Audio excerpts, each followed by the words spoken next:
Talo valava, o tātou talafou, o le neitai au. Tala tombua, ua mawar fan mai o tupua tamu sese mea o le mato tua, se fisosoni ta ua mea whenga ringa, masapa lai whaafo mai le Pacific Specialist Healthcare Hospital i Fiti.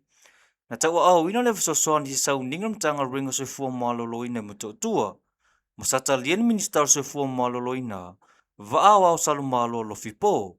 Na whawhetai le minister le anga le leir fan mai Fiti, mai e sau noa, o se fisosoni matau nuu tami tonu, mo le fisosoni te li tau singo ngasi Samoa, mo lo whawau pere whainga paanga, ma le loto fisosoni le wau atu nuu e lua, mo le manui o tangata Pasifika.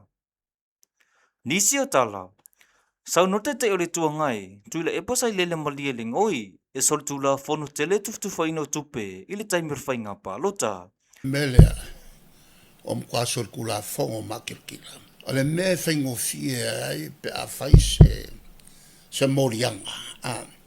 O le mkwa whaingo fie, o le morianga, o le sori o kula fongo, i le kufokupe. Walenga kufarongongo. E afe selau, le masfulu e al tangata.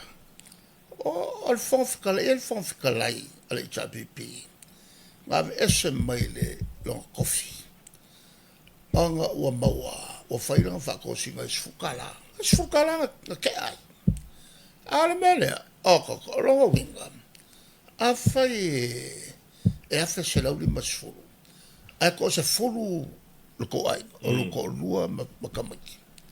Se furu, o longa winga sfuka si awhe. E makwale ai se avango asko inga le ngatu. E makwale ai se avango a. Ma kua maki la kila le soli kula fongo. O longa winga, a avel ko inga le ora mo kua whaingo fio vai unga. Alfa msingonga. E wala na te maua afa. Ewe. Ale whai maki ngo fongo fongo.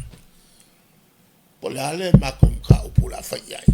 Pei u inga mako kirkiro fo iai. Awa ai le wha msingonga le anga e se koe rupe. Sa le mwhai se mako kuranga masang. Ua kakala mai lo alfa msinonga. Ua fo i eika i me whapenga. E whaingo o le French le court. O war le wha msinonga i se ilinga o le mea me kongo. Kai ngala lenga mako sawai. O le ala mako fofo mako mafofo peka foila o nga mako luinga le. E langa kele el fak la fo sot kulafo. E akang yai le amanga ia. O le tulafono. O le kulafongo le ai mau lalo i whamsingo.